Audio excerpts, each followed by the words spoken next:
বেচারি গাভীটি যেখানেই বসত লোকজন তাকে তাড়িয়ে দিত, কারণ সে মা হতে চলেছিল।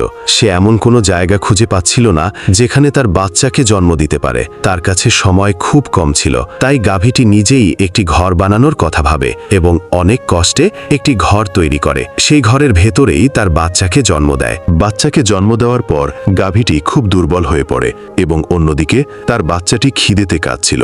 গাভীটি তার শেষ শক্তিটুকু জোগাড় করে বাচ্চার জন্য খাবার খুঁজতে জঙ্গলে যায় এবং জঙ্গল থেকে ফল পাড়তে শুরু করে। ঠিক তখনই পেছন থেকে একটি ষাঁড় গাভীটির উপর আক্রমণ করে, যার ফলে গাভীটি সেখানেই মারা যায়।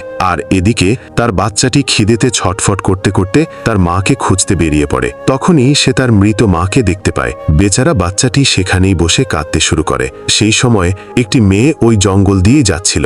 সে বাচ্চাটিকে কাঁদতে দেখে তাকে সঙ্গে করে নিজের বাড়িতে নিয়ে যায় এবং দুধ খাওয়ায়। বেচারি মাটির জন্য একটা লাইক আর সাবস্ক্রাইব তো করো বন্ধুরা।